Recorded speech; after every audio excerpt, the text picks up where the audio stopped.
I'm not saying all of them do, are like that, but a majority of them prefer to take people on full-time as opposed to getting them in as freelancers, particularly newer people. And if there are no studios and you wanted to get into 3D, like in architectural visualization, they do take on freelancers. So you can work anywhere in the world and work for anyone in the world, yeah, if you're willing to find a studio to do that. So that's a valid way to go. Again, though, don't sell your hourly rate or your work short. The only people it's going to hurt in the long run are you and the whole industry if you start undercutting each other. I know there's a website called freelancer.com that a lot of people use. I'm hesitant to say what I'm about to say because I know a lot of people might disagree with me. I don't like that website. I don't think that bidding your work down to the lowest value is good for anyone in the design industry or in the 3D industry or any work in general. You know, getting the contract because you were the lowest person to come up, you know, because you'll do it the cheapest is not good for the industry, and ultimately not good for the client that's employing you, because you're not going to get the quality of work you're going to get from somebody that you may have to pay a bit more for.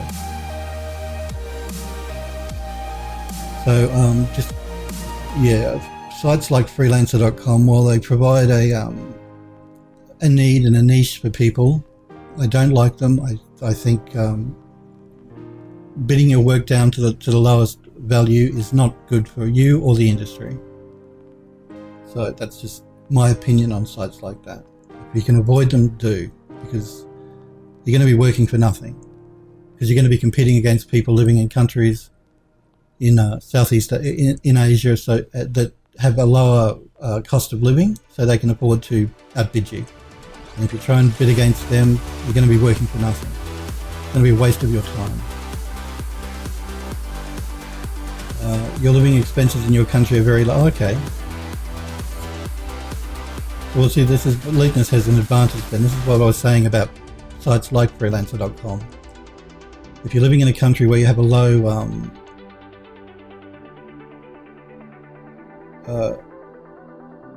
living expenses, like Lina is saying is in his country, then you can afford to work for a cheaper rate, as opposed to, say, somebody living in the United States where the cost of living is relatively high. You have to earn a certain amount of money to be able to live. That's why they call it, you know, living expenses. And somebody who is in a lower living expense country that can maybe work on, I don't know, $50 a week in their living expenses, that's just an example. For the United States, it may be like, you know, $400 a week. And therefore, you're not going to be able to outbid people that are in lower living expense countries if you're competing on freelancer.com for work.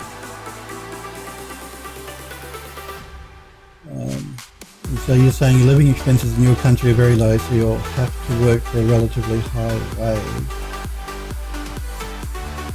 I don't understand. You're saying living expenses in your country are very low, so you will have to work for a relatively high wage. I think maybe you got those around the wrong way. Maybe you're saying living expenses are high in your country, so you need a high wage to live. I think that's maybe what you're saying. Correct me if I'm wrong, Lucas. So yeah, again, if you want to pick up jobs from places like freelancer.com, I don't want to diss that site at all. It fills a niche and an important niche for clients and artists. Go for it if that's what you want to do. Personally, I would not do any work for anyone that I found on I would not go to freelancer.com. Try and find work freelance. If you want to do freelance work, try and find it in the country you're living in, because you'll get a better rate. And you know, and also, even if you're doing it in the same city you're living in, you can occasionally meet the client that you're doing work for, and that always helps. Lina says if you can get $10 in your country, it would be really high, but that's all you can expect. Okay. Well, again, you know, each country is different. People's living expenses will be different in each country, and the hourly rate that you can ask for will be different as well, just depending on the economy of the country. So. So yeah, but anyway, getting back to our normal wrapping here. I'm going to turn the extra large detail right down because again, this model doesn't really benefit from having it on. The large detail is probably the same type of thing. I don't think it benefits really from having that on either. If anything, it softens it up too much, so I'm going to turn that right off as well. And Leadness is saying, but people from the industry told me that I shouldn't charge less than $30 right away on freelance stuff. I would agree. I charge a lot more than $30. I think the minimum would be $30. I would agree with them. Again, I don't know what country you're in, Lateness. I don't. I'm not expecting you to tell me. It doesn't matter. I'm just saying it's dependent on where you live. $30, I would say, would be the minimum as well, particularly if you're competent with your work.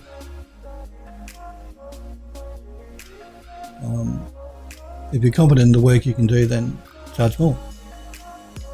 And like I said, I charge more than $30 now. But again, it's all dependent on the country you're living in or where you're doing the freelance work for. If you're doing it online for a company that's maybe in the United States, then you can afford to charge more for an hourly rate, as opposed to somebody in the country that maybe has a lower standard of living. Oh, you're in the Ukraine. Okay. Well, that's good to know. Alright, so the Ukraine. Yeah, okay. You're doing typos a lot, that's okay. If you want to do freelance work, then you do it online. You can do freelance work for companies in the US, in the UK, anywhere in Europe. So charge more, regardless of what the hourly rate is in the country you're living in. So don't think locally. If you're doing freelance work for overseas companies, think more globally and charge an hourly rate equivalent to that. Of course, too, because the cheaper you are, then psychologically, these companies will think less of your work. They'll think, well, if he's so cheap, he must be bad. So that's an important consideration as well. Don't price yourself out of the market. Don't be nuts. But don't be too cheap either. And again, because it's not good for you and it's not good for the whole industry if you're bidding to the bottom. A bid to the bottom is never good. If you're good at what you do, you charge for it. That's just the way it is, and that's the way it should be. If you put a lot of time into your work, you're good at what you do, then you charge appropriately.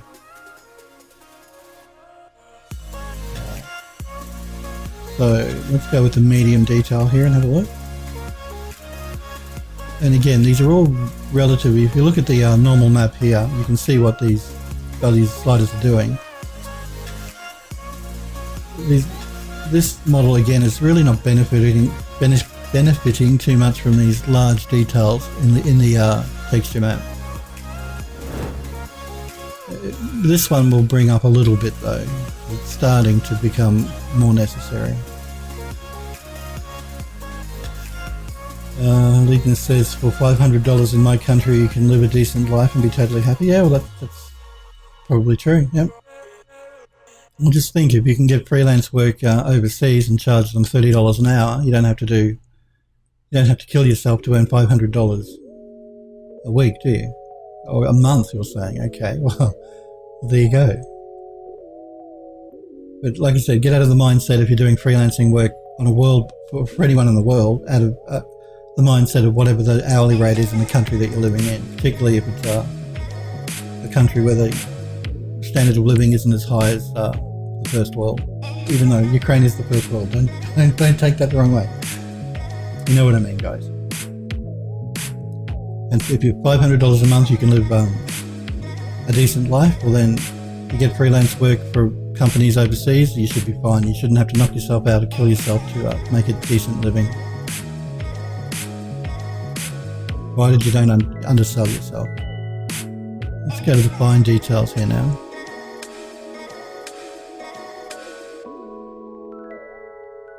And again, I'm looking at the model here while I'm adjusting these to get a better idea of exactly what it's going to look like. You'll notice too, if you do work this way and you use this program Knald, K-N-A-L-D, You've got sliders here to adjust things like IBL lighting, which is like parametric lighting. I've got it set to stone wall. You've got a few different defaults here, or you can load your own. I find for anything like this, stone wall is fine. I don't want it like a sunset. I want to see the natural colour of the texture while I'm working here. You've also got under the surface here a smoothness dial, and that's if I turn this right up, that's for more. See how that's given it like a plastic covered look. If you're working on an object that perhaps was metallic, you'd turn that right up, but I have it turned right down to around about 8. Just because I'm working on stone here. Well, I haven't been to the Ukraine, so I'm not going to say it's not an ideal country. I don't know. I would never assume anything until I've been to a place. And I haven't visited the Ukraine, so... I know you guys had some problems though recently, or the last few years. That's all I'm saying. It would make life a bit difficult.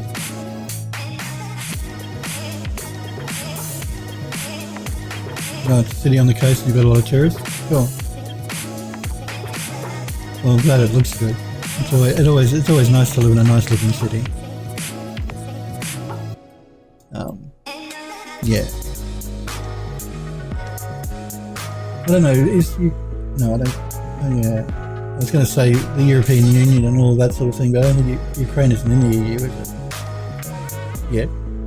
Maybe it is. I'm not really up on the whole EU thing. The rest of the country is pretty bad. Yeah, well, like I was saying, I know that you guys were having some problems a few years ago, so... yeah. Do work for other people in the world, though. If you're doing freelancing, you're not bound by where you live, regardless of where that is. So anyway, let's go back here to our fine details on our normal map. I do want to start again bringing this up just a little bit. You notice how I'm sort of stair-stepping these now? The first two, large detail and extra large detail, I have completely pretty much switched off here. And as I start working my way up from medium to fine to extra fine, I just start stair-stepping it up slowly. Now that I've done that, I can start playing with the intensity here at the top, and I can go mega intense or none at all. So I can just start pulling that in until I get it to look like I think it should. And I'm looking at the detailing here in the stonework on this edge, and I'm also looking at the this white dirt mark here at the top to get an idea of how intense I should go.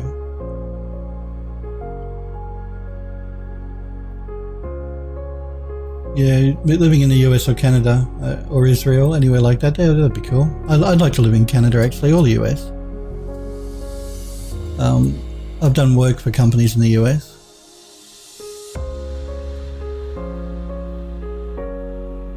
I haven't actually lived there though.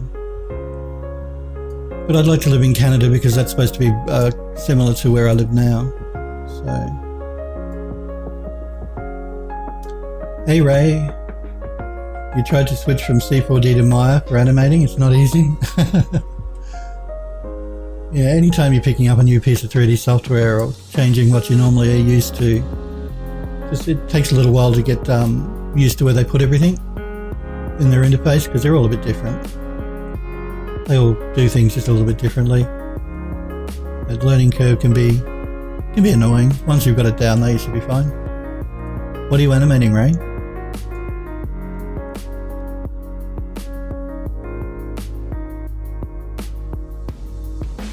So with this normal map here, I'm looking at just starting to pick up this texture that's going on in the stonework here on this straight edge. And I'm also just looking at the dirt mark up here on the top.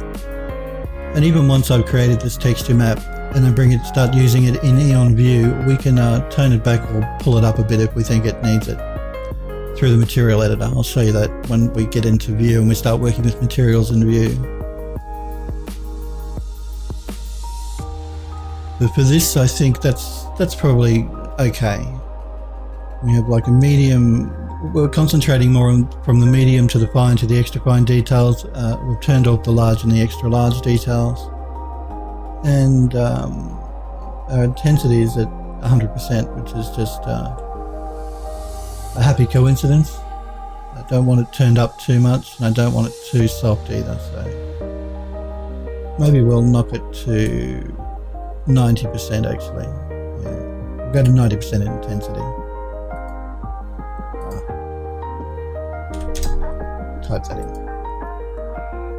Right now, Ray says you just animate a regular test rig to walk, jump and do basic things. Okay. Well, particularly if you're learning a new piece of 3D software, starting off with just test rigs is a good way to go before you jump straight into whatever it was you wanted to animate up. If you're learning the software, start with something easy to work with. It's always a good idea. I myself haven't played with Maya very much. I'm generally more Max. I should at some stage, I guess. I should. You know, a lot of guys I've worked with have used it and like it.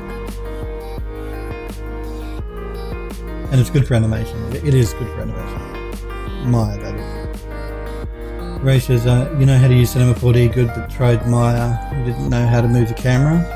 Maya's supposed to do better for animating. Yeah, it is. Maya is the go-to. A lot of my friends and people I work with that are animators swear by Maya. They love it.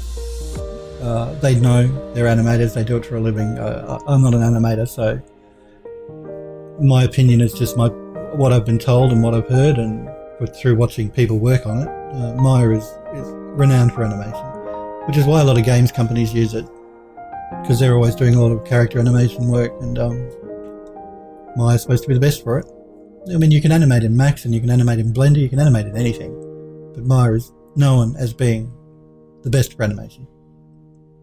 So it's good to learn, particularly if you want to do animation work, how to use Maya. So.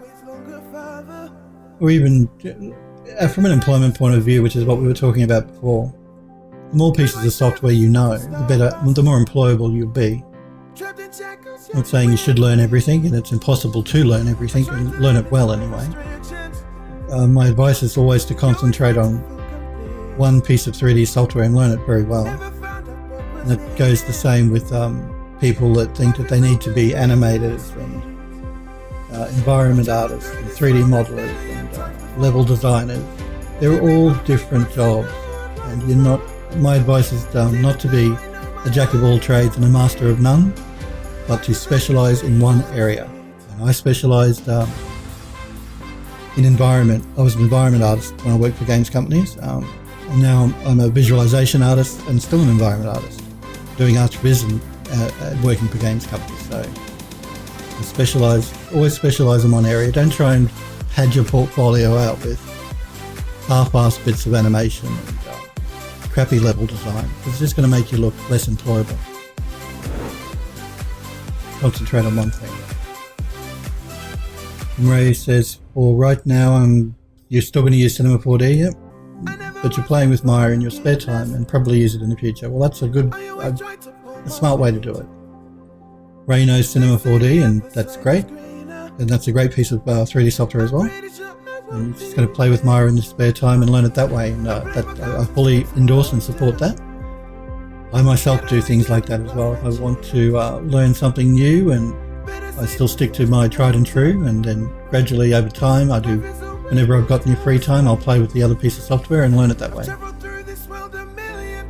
But again, getting back to like what I was saying, with employment, always try and specialise in an area. Don't try and spread yourself too thin and do too much, because you want to be the best at what you do, and you concentrate on, laser-like focused on one thing generally. It doesn't have to be one thing. You can do other things, but try and do at least one thing really well. Because I know a lot of you guys want to work for games companies, and a lot of people think that, if I can do animation and I can do programming and I can do environment work and 3D and texturing and all of that, then they'll employ me. And if you can do them all really well, then for sure they'll employ you. But if you can only do them all half-assed or partially well or not well at all, well, they're not going to employ you, because they've got specialised people that do that. They've got a character artist, they've got an environment artist, They've got texture artists, they've got programmers. They don't need you to do all of it for them. So by all means, I'm not saying don't do everything if you can, but you must do it well. And if you can't, my advice is always just to concentrate on one area that you like and do that really well. It'll be much more valuable in the long run. You'll be much more employable. And learn the others on the side. I'm not saying don't learn them, I'm just saying get really good at one thing and then start expanding from there. Okay, so we have our texture map here. I've got it to the stage where I think it'll look good in view, and like I said, we can always adjust how heavy or light it is once we get into view and we start creating the materials for the model. So I'm just going to update the integrator here, because and what that does is it creates a height map, a normal map. It creates a height map from the normal map.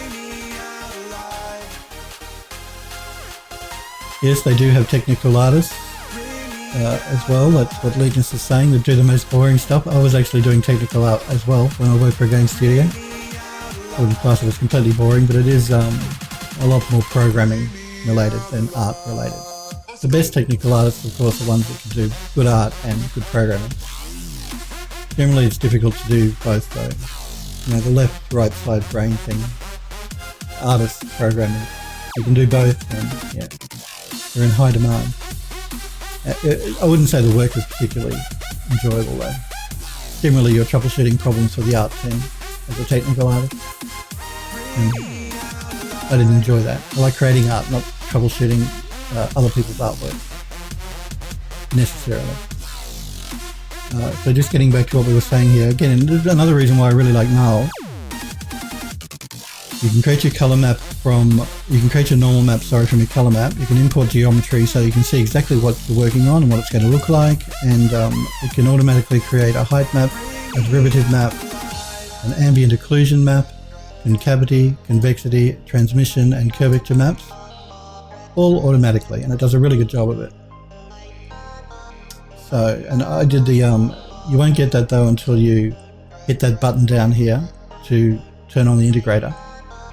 I did that because I want an ambient occlusion map in my exports. Here I'm going to be exporting a normal map and an ambient occlusion map. And I just like to keep an ambient occlusion map handy because it can be really useful to overlay on top of your diffuse texture map sometimes.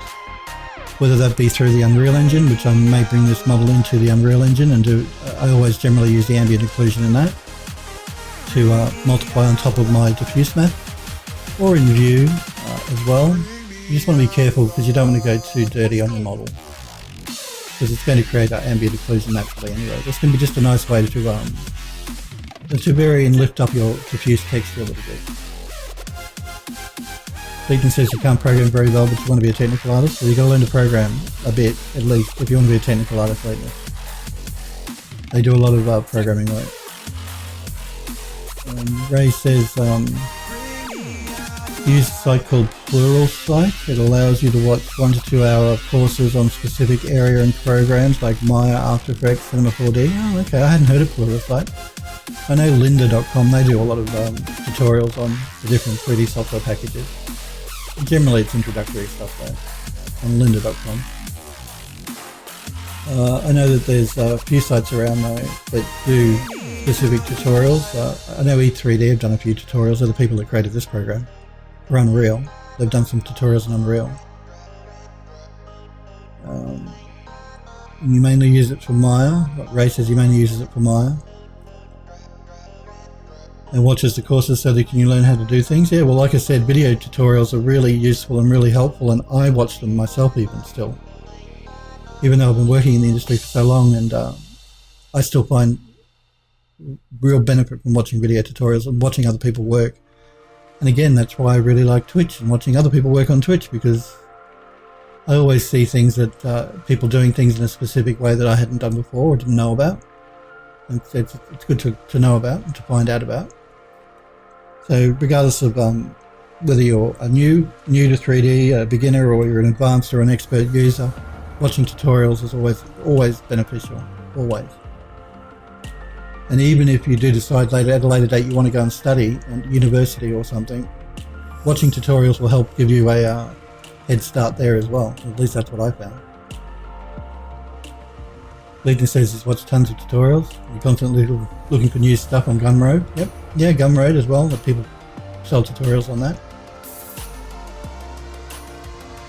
To improve his workflow, well, that's very true. And like I said, everybody does things differently. And the way I show you guys me working here is my way of doing it. And I'm not saying this is the only way, I'm not saying it's the best way, I'm just saying it's my way. So I'll show you guys my way, and it's the way that I've created and developed over the years of working in 3D and watching other people work and picking up bits and pieces here and there and just figuring out stuff on my own. So I show you how I do it. Everybody will do it differently, and everybody has a different way to get to the same point. So none of them is better than the other, none of them are more correct than the other, they're just different. So by watching tutorials, you get to watch how other people have done it, and you copy what they do through the tutorial, and you decide then whether you think that's a good way to do it or not. And maybe it will help you figure out a different way of doing something in another 3D program, or just a slight variation on what they've shown you. That's all good. All good. So, I'm a firm believer in video tutorials, no matter how experienced you are. Because like I said, you'll always pick up something new by watching other people. And same goes for Twitch. You can watch people working on Twitch, and I've watched some guys doing 3D, doing things that, in a way that I hadn't done before, and I didn't know about, so always watch tutorials. I'm just going to take a quick break for a couple of minutes, guys. I want to grab a fresh cup of coffee. You know, coffee is the fuel that keeps me going, so I'm just going to take a break for a couple of minutes while I grab a hot coffee. I will be right back in just a few minutes, and then we'll continue doing some of our normal mapping of the different pieces of geometry. I'll be back in a couple of minutes, guys. I'll leave you with my be right back screen. Okay, so we're back. So as I was saying, I like to create an Hey Smoker Barbecue. Hey? I thought you said hey. Maybe you meant to say hey. I like to create a ambient occlusion map, particularly if I'm going to take the model into the Unreal Engine, because I find, like I said, if you overlay this on your diffuse texture map, it can help just lift the texture map up a bit, particularly once it's in the game engine, because generally in the game engine the lighting won't be quite the same quality as you get when you're doing a render using whatever your renderer of choice is, whether it's V-Ray or Maxwell or anything like that, so, or Mental Ray. They generally don't benefit so much from overlaying your ambient occlusion on your diffuse. Sometimes they can, but generally not. But for a game engine, it can become really useful, so always save out your ambient occlusion map if you're using a program like Nulled or any other program that's creating your normal maps for you. Again, I like using Nulled because I have these sliders and I can adjust things on the fly and see what it's going to look like on the piece of geometry itself that I'm working on. So I'm going to be saving out the normal and the ambient occlusion. I'm just going to set my path here to our folder, which is our banister curved outer, so that when I do an export it knows where to put them. I'm not going to go through all the preferences here, you can go through it yourself. It's not a difficult program to use. You can just set up the extension that the program automatically assigns to your exported bitmaps, whether it's height map or normal map. And you can set up the file format you want it to save as, whether it's target, TIFF, EXR, PNG or DDS. Like I was saying, I prefer to work in Targa. I'm going to be working in Targa for my normal map. You could save it as a DDS file, which is specific to normal maps. It was created for normal maps. If you wanted to, I still find working in Targa is the best way. And you'll notice it doesn't let you save as a JPEG, and that's because, again, don't convert normal maps to JPEG files. You'll destroy the normal map. Don't do it. So we're going to be working in Targa files, and I'm set them up as 8-bit. If you work with TIFF or EXR, you can save out as 16 or 32-bit with those two formats. I believe PNG you can go up to 16-bit as well. Now, of course, Targa will limit you to 8-bit, but generally 8-bit is fine. Purists will say 32-bit is the way to go, and I'm not disagreeing. Hey, the higher the bit, the better the less information you're losing. If you do want a 32-bit normal map, then save out as a TIFF or as an EXR. So let's return to the color to normal here. You've got to hit this button to go back to the the adjustment phase here. So I've decided that this is okay. I'm going to hit the export button, and now what the program should have done is saved out an ambient occlusion and a normal. I see my normal, I don't see my ambient occlusion. Let's let me have a look here. Okay. You see how I went back? I went back to the color map, and what that has done is it's removed my ambient occlusion and height. So again, go update integrator. Now our ambient occlusion map is here. It's created it. So go export.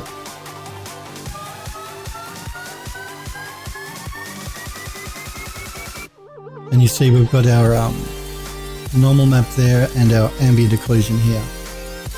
That's just something I forgot with the program. If you do want to export anything apart from just a normal map, so if you want any of the height maps, the convexity, concavity, transmission, curvature, don't return to normal mode here until you've exported. Okay? That was my bad, sorry guys. So once you've done your export, you've got your maps here that you want. I'm not going to save out a height map. You could save out a height map if you wanted to do any sort of parallax work in the Unreal Engine. It's useful for that. Actually, it is useful for that. I might do that myself. So I'm just going to turn on the height map as well. So I'm going to be saving out a height map, a normal map, and an ambient occlusion map. So height, normal, and ambient occlusion. I'm only going to be using the normal map when I do the final beauty renders in Eon View. But because, like I said, I may take this model into the Unreal Engine and show you how I would set that up if I wanted to take it into Unreal, because it's not just a question of exporting the entire model. There's a different workflow involved for if I want to bring, again, for anyone that's just joining or doesn't know what I'm doing, a different workflow for bringing this model into the Unreal Engine as opposed to exporting it for rendering in Eon View. So I will save out a height map and an ambient occlusion map, as well as the normal map. Again, it's just a question of hitting the export button. It's already created the maps. So now we have our height map, our normal map, and our ambient occlusion map. Again, we're only going to be using the normal map though when it comes to working with Eon View. So we have our piece of geometry. I know we created 3 or 4 different versions of a texture map. You've seen the guy from Riot Games put solid color on his concepts to see how it goes. I think that's a very good idea. I'm going to do it as well. Okay, Leighton's is saying Riot Games guy puts a solid color on his concept. Okay. So what's this link here you're showing me, Leighton? Here's your guy with solid colors, okay.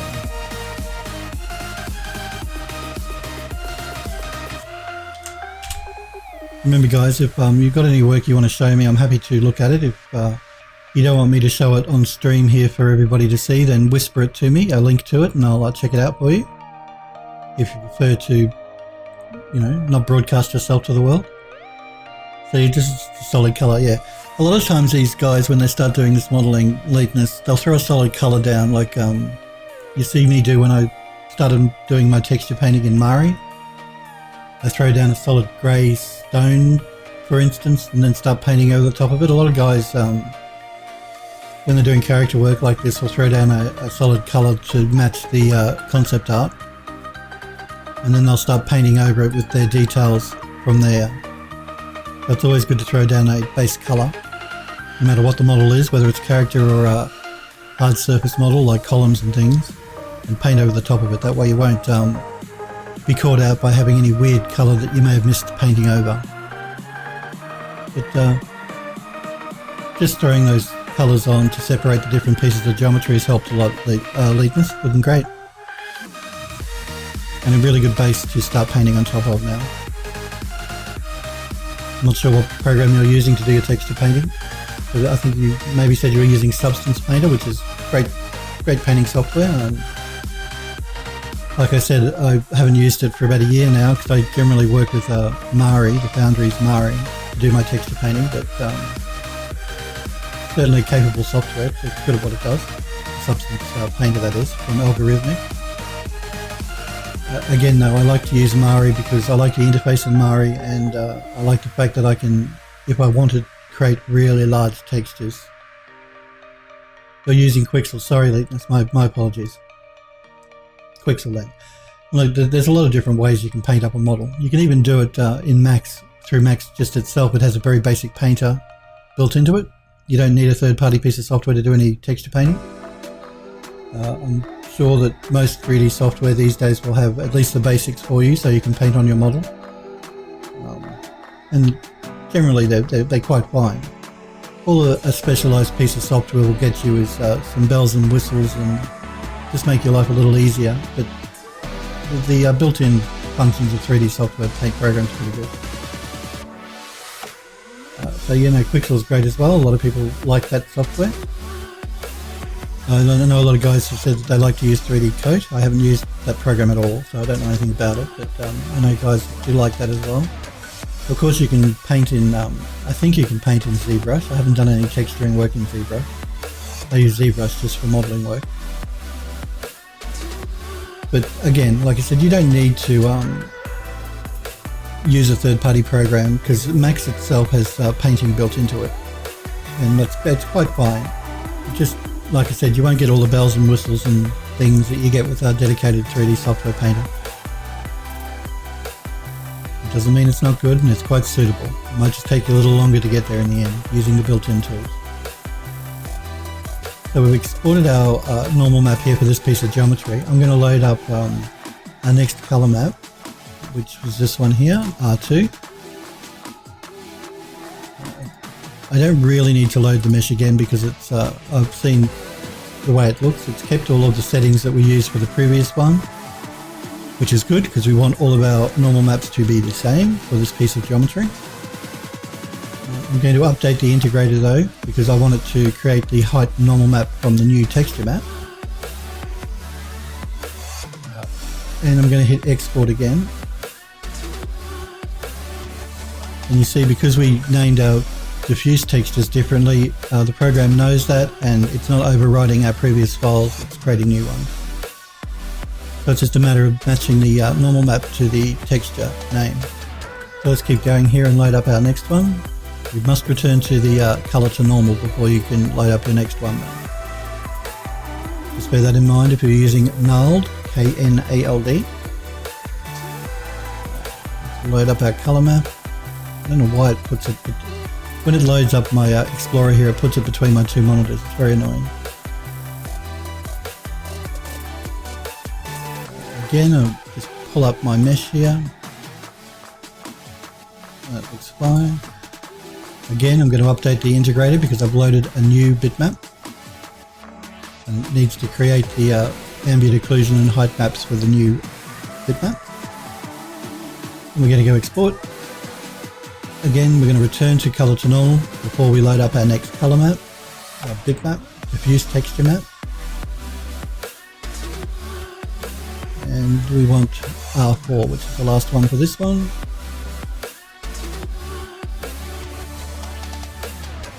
Okay. Again, I'm going to update integrator and export. And that's that piece of geometry done now.